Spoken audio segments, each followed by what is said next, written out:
everyone, in this video, I'll be showing you 3 powerful spellcaster builds that utilize the combination of water and lightning in Baldur's Gate 3. If you didn't know, when you apply wet condition to enemies using spells like Create Water, they become vulnerable to cold and lightning damage. Attacking wet foes with these spells doubles the damage, allowing you to pull off some crazy combinations, like the Twin Spell and Chain Lightning for an insane amount of damage. Today, I've got 3 of those builds to share with you, so grab a cup of tea, and let's dive into the first one, which I'll call the Electromancer. To unlock the full power of this spell, you need Sorcerer 9, Cleric 2, and Wizard 1. This spell is all about achieving ultimate damage by using the Twin Spell and Chain Lightning spell to deliver maximum damage in one turn.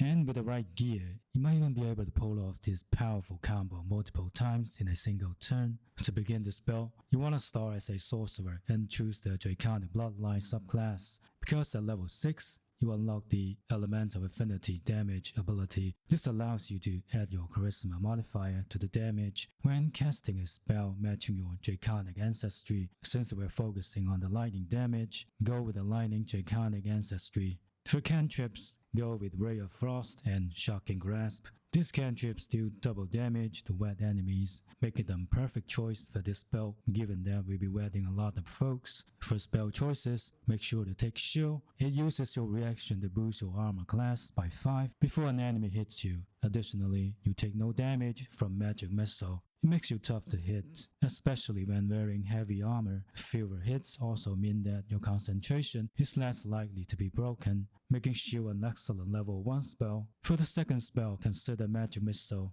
It's great for finishing off foes with low health. Of course, you can also go with spells with utility, depending on your playstyle. When it comes to stats, spend 10 points into Strength, 14 into Dexterity for better AC and Initiative, and 6 into Constitution. This will give you a +3 modifier for your concentration saving throws. Given your role as a spellcaster, maintaining concentration is quite crucial. Keep Wisdom at 10 and Charisma at 16, as Charisma is your primary spellcasting ability. It not only affects your spell DC, but also impacts conversation checks outside of combat.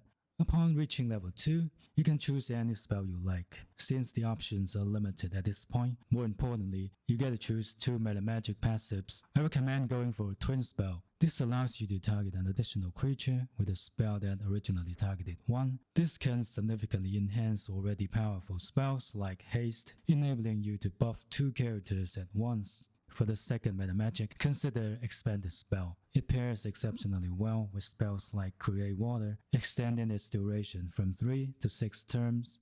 When you hit level 3, grab Misty Step. It's a handy spell for moving around during battle. You also get to pick another meta magic. This time, go for the Quicken Spell. It lets you use your bonus action to cast a spell or cantrip, making things a lot easier. For example, you can use your bonus action to cast Create Water to make every enemy wet, and then double up the damage with lightning spells with your action.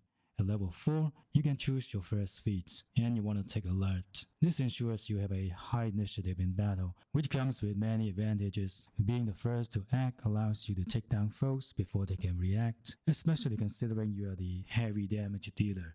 When you hit level 5, go for Haste. It's a top choice. If you cast it on yourself, you get an extra spell cast. In the recent patch, Lyrian made a big change in action economies. In Honor mode, Haste only gives you an extra weapon attack, but in other modes, it provides an extra action. Luckily, this doesn't affect spellcasters that much, as you always get an extra spell or cantrip cast, regardless of the difficulty. So with Haste, you can cast an extra spell in one turn, doubling the damage on top of the double damage. However, there's a drawback. If you lose concentration, anyone affected becomes lethargic and skips one turn. To avoid this, use armor that gives you an advantage on Constitution saving throws. In Act 2, you can find armors like the Dark Justicia's Half-Plague, plus the proficiency in Constitution saving throws from the Sorcerer. You should be able to maintain concentration even in the heat of battle. You might also want to pick up the Lightning Bolt using the Replace spell option. This spell deals 86 lightning damage to everyone in front of you, potentially hitting multiple targets with one shot. Moving on to level 6, I recommend taking Counter Spell. This spell comes in handy when enemies are about to cast spells like Fireball on your party. You can attempt to stop a spell from being cast. If the spell's level is higher than the spell slot you use for counter spell, you need to make an ability check using your spell casting ability to prevent it. The check's difficulty is 10 plus the level of the spell you are countering, but you can always succeed in a counter spell by using the same level spell slot against the spell you are trying to counter. However, this becomes a bit annoying in the late game, as every time I try to cast a spell, it gets countered. It would be so much better if Larian made counter spell always go through an ability check. Moving on to level 7, consider picking up Ice Storm. This spell deals 2d8 bludgeoning damage and 4d6 cold damage to everyone in the area, turning it into difficult terrain. Mobs walking on it must pass a dexterity saving throw or become prone, a highly effective way to make your folks skip their turn. At level 8, grab the dual wielder feat. This allows you to dual wield versatile weapons. As we progress, we'll be wielding some powerful weapons. At level 9, you gain extra spell slots and sorcery points. Since we'll be concentrating on haste most of the time, I suggest avoiding spells that require concentration. A good pick here is Cone of Cold, dealing 88 cold damage. It can also be applied on top of wet enemies for double damage. At level 10, we're delving into the Cleric class, specifically the Tempest domain. Here you gain Wrath of the Storm. This ability allows you to strike back at an enemy that attacks you in melee, dealing 2d8 lightning or thunder damage. If the target is wet, the lightning damage gets double. One of the reasons that dipping into the Cleric is the spell Create or Destroy Water. It can rain on your folks, making them wet for 3 turns. When hit with lightning or cold damage, they take double damage. This is the core spell for this spell, and you always want to get every foe wet at the start of a battle. Upcasting this spell gives you a broader radius. You can also get a few cantrips from Cleric. Consider taking Guidance, offering 1d4 bonus to all ability checks. Light provides a light source for party members that without dark vision. Blade War is also worth considering, halving the damage you take from slashing, bludgeoning, and piercing attacks. At Cleric level 2, everything falls into place. You get a Channel Divinity charge, which you can recharge with a short or long rest. But the game changer is the Channel Divinity ability, Destructive Wrath. When rolling thunder or lightning damage, you can use your Channel Divinity to deal maximum damage instead. Having maximum damage for your lightning spells once per short rest is quite good. But with the Amulet of the Devout, you get an extra use of Channel Divinity, making it a total 6 uses for every long rest, doubling the maximum lightning damage on top of a wet condition. Really insane. For the final level, we're choosing the Wizard, mainly for one powerful spell, Chain Lightning. It is a level 6 spell, typically available to Sorcerer or Wizard at level 11. However, you can learn level 6 spells from scrolls as a level 1 Wizard. Don't know if it's a bug or not, but that's how it works. You need to find a scroll of Chain Lightning and add it to your spell book. You can learn more spells if you like, but being a level 1 wizard has some limits. When you cast spells that you learn from scrolls, they scale with your intelligence modifier. To overcome this, use the Warphead Band of Intellect. It sets your intelligence to 17, allowing you to prepare a few more spells. Now let's talk about the Chain Lightning, as it's the core of this spell. To cast this spell, you usually need a 6-level spell slot, which might sound a bit tough to sustain, but with the right tool, we can make it quite sustainable. For instance, this legendary staff, it gives you Arcane Enchantment, boosting your spell DC and spell attack rolls by 1. More importantly, it grants you Arcane Battery. When you activate this ability, your next spell doesn't consume a spell slot, giving you an extra use for Chain Lightning. This stat also comes with Kariska's favor, providing you with 6 powerful spells, each with its respective element. For instance, the Bolts of the Doom gives you resistance to lightning damage. Your lightning spells deal extra lightning damage equal to your proficiency bonus, which is 4 at level 11. Also, don't forget your Elemental Affinity also adds extra lightning damage equal to your Charisma modifier, and this can be double when activated. You also get a free use of Chain Lightning and Lightning Bolt per short rest, making it truly amazing. Now you can pull off this powerful combo by starting with Create Water to wet your folks, then hit them with Twin Spell Chain Lightning to blow everything up. Thanks to Destructive Wrath, you get the full lightning damage, which is 10d8, doubled by the wet condition, making it 160. If you are hastened, you can repeat this one more time. Now with a dual wielder feat, you can wield another staff in your offhand with the Arcane Battery feature, giving you an extra level 6 spell slot. Plus, there's the Spellcrust Amulet that replenishes your level 6 spell slots. With all these items, you can cast a bunch of Chain Lightnings in every long rest. When it comes to other gear, focus on items that increase your spell DC, such as the Cloak of the Weave and the Netherstone Gauntlet of the Tyrant. As high spell DC is crucial for this spell, you do more damage when the foes fail a saving throw against your spell. The boots of the Stormy Clamor are pretty cool. They apply reverberation to foes hit by your spells, lowering their strength, dexterity, and constitution saving throws, making your next spell more likely to succeed. For rings, go for the Sparks Wall, granting immunity to being electrocuted since you'll be standing on water and casting a lot of lightning spells. Summing up the spell, it deals a ton of damage, probably the most in Baldur's Gate 3. However, it has its drawback. It comes online fairly late and needs the best gear in the game. It also uses up a bunch of level 6 spell slots, but the damage is definitely worth it. That's why it's one of my favorite lightning builds. I still got a few more builds for ya. Now let's dive into my second lightning build, which is much simpler than the first one. Let's call it the Thunder Summoner. Sorry if the name isn't the catchiest. In this spell, we mainly use one spell, Core Lightning. It strikes all targets within range, and for 10 turns, you can keep reactivating this spell without spending a spell slot, which is amazing. And it only uses one spell slot per combat if you can maintain your concentration. As a level 3 spell, it deals 3d10 lightning damage, and as always, can be double on top of a wet condition. You can upcast it and gain an additional damage dice per level. With a 6 spell slot, it deals 6d10 damage. Pretty awesome. For this spell, we're going with the Storm Sorcery. You can only get the Core Lightning spell by choosing this subclass. At level 1, you gain proficiency in Constitution saving throws, which is incredibly helpful for spellcasters. You also get Tempestuous Magic. After casting a level 1 spell or higher, you can fly as a bonus action until the end of the next turn without receiving opportunity attacks. This spell is pretty helpful in Act 1 and 2 when you lack mobility options. In Patch 5, this ability actually got buffed, allowing you to fly without consuming your movement speed, which you had to in previous patches, making it even more amazing. When it comes to cantrips, stick to lightning and cold damage types. For spells, shield is the key and make sure you grab it. For stats, it's similar to the Chain Lightning build, Constitution 16 and Charisma 16.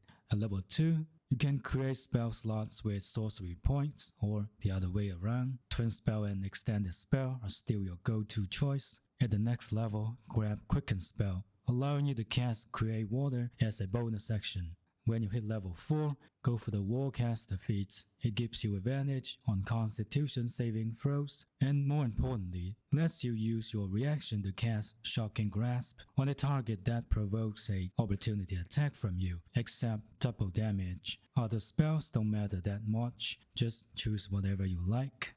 At level 5, take Haste, although you won't use it much because you'll be concentrating on Core Lightning most of the time, and Lightning Bolt is a good backup plan. At this level, you also gain Heart of the Storm. When you cast a lightning or thunder spell, all enemies within 6 meters take 3 lightning or thunder damage. At sorcerer level 10, this damage becomes 5. Remember, all lightning damage in this spell may get double, so the damage output can still be decent. You also get Heart of the Storm resistance, granting you resistance to lightning and thunder damage. You also gain 5 permanent spells, Core Lightning, Sleet Storm, Gusts of Wind, Create or Destroy Water, and Thunder Wave. Core Lightning and Create Water are exactly what we need, making this spell almost complete at this level. Now you can fully utilize the water and lightning combo as you wish. After wetting your enemies, activate Core Lightning with your highest spell slots, then keep using it until your foes are defeated. It's simple yet incredibly powerful. If the mobs are grouped up, Don't forget to activate Destructive Wrath for full lightning damage. Sorry, we don't have that ability just yet, but it's coming. Moving on, we're entering into the Tempest Cleric. As usual, invest 2 levels to gain Destructive Wrath, letting you use your reaction to get full lightning or thunder damage when casting these spells. Now you are a true Electromancer. At this point, this build is mostly complete. For the remaining levels, consider putting them into the Sorcerer to unlock your level 6 spell slots. For the second feat, go for ability improvement to boost your charisma. In my case, I didn't use the Hex Hair or the Mirror of Loss to raise my charisma, but if you plan to boost your charisma with these methods, you can grab a different feat. When it comes to gear, focus on items that boost your spell DC since you're using a spell that requires a saving throw. Starting with helmets, go for Hood of the Weave, boosting your spell DC by 2 and making it tougher for folks to pass your spell saving throws. Alternatively, you can use the Burst Rate, which increases your charisma by 2. The Cloak of the Weave might be your only option, increasing your spell DC by 1 and granting you Absorb Elements, halving the elemental damage you take once per short rest. For armor, go for the heavy armor. It has the highest AC, making you hard to hit and decreasing the damage you take. Just choose the one with the highest AC and you're good. For gloves, go for the ones that increase your spell DC if you have them. When it comes to weapons, this one staff is the absolute best, giving you an extra use of a level 6 spell slot. Alternatively, you can use the stat of the spell power, which is pretty much the same. Next, the Catharic's Shield, increasing your spell DC by 1 and ensuring folks fail your saving throw as much as possible. The rest is pretty much the same as the first build. Boost of Stormy Clamor debuff folks with Reverberation. Amulet of the Devout boosts your spell DC by 2 and gives an extra use of your Channel Divinity charge. The Callous Glow Ring adds 2 extra radiant damage to folks that are illuminated, while the Coruscation Ring inflicts Radiant Orb upon targets and decreases their attack rolls. Compared to the first spell, this one is super easy to use, needs fewer endgame items, and gets really powerful early on. If the Chain Lightning build isn't your thing, give this one a shot. Though it's advisable to have a sorcerer cast haste on you, dealing double damage with an extra cast is totally worth it, especially since you can reactivate spells without using spell slots. Now let's delve into the third build, the Evocation Wither, focusing on massive AoE attacks. With the Scope spell ability, all of your evocation spells won't harm your party members, but only damage your foes, giving you a lot of freedom in gameplay. Start as a wizard and you can choose your cantrips and spells, but it doesn't matter, because as a wizard, you can always learn spells from scrolls. For stats, go for Dexterity 14, Constitution 16, and Intelligence 16. At level 2, choose the Evocation subclass and gain Scope spells. Create pockets of safety within your evocation spells. Allies automatically succeed their saving throw against these spells and take no damage from them, which essentially means your evocation spells have no friendly fire. For spells, grab the evocation ones like Magic Missile and Thunder Wave. At level 3, I recommend taking Misty Step and Invisibility, but you can always learn them from scrolls, so it just doesn't matter.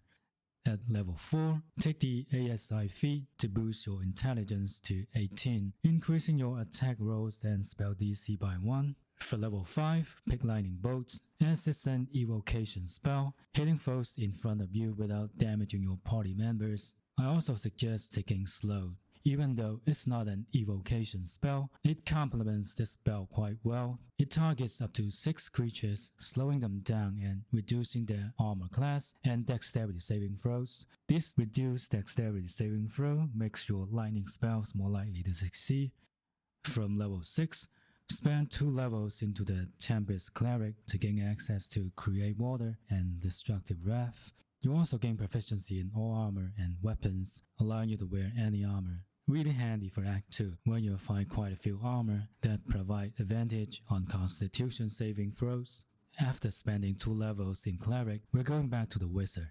At level 6, we get Potent Cantrip, when a creature succeeds its saving throw against one of your cantrips, it still takes half the cantrip's damage but suffers no additional effects. However, it might not be that useful for this spell since most of our cantrips use attack rolls. Consider taking counter spell at this level to protect your party from AoE damage, and Fear is also a great option, making foes drop their weapons and immobilize them on a failed wisdom saving throw. Haste is nice though, but focusing on slow might be better for this spell. Just avoid Fireball, as where enemies have resistance to fire damage at Wizard level 7, definitely go for Ice Storm, an excellent AoE spell dealing 2d8 bludgeoning damage and 4d6 cold damage. Also leaves an ice surface, making mobs fall prone if they fail a dexterity saving throw, and it's also an evocation spell, so no friendly fire. When you reach level 8, keep boosting your intelligence to 20. If you already used the Hex Hair for that, consider other feats like Warcaster. At level 9, you gain access to level 5 spells. I recommend picking Cone Up Code for massive cold damage. At level 10, you unlock Empower Evocation, allowing you to add your intelligence modifier to damage rolls with any evocation spells, which is an extra 5 damage to anyone you hit. Pretty nice. For this spell, the main focus is on Slow, Create Water, Lightning Bolt, Ice Storm, Cone Up Cold, and of course, you can always learn Chain Lightning from a scroll. These are all powerful AoE spells that work differently depending on the situation. Each of these spells benefits from a wet condition, doubling the damage, and they only damage hostile creatures, allowing you to cast them freely. In terms of gear, similar to other builds, prioritize boosting your spell DC for a higher chance of enemies failing their saving throws. Hood of the Weave provides a +2 bonus on spell DC, Cloak of the Weave +1, Gloves +1, Staff and Shield +2. These items combined give you a fairly high DC for your spells. Opt for armor that provides advantage on constitution saving throws, which is really beneficial for spellcasters.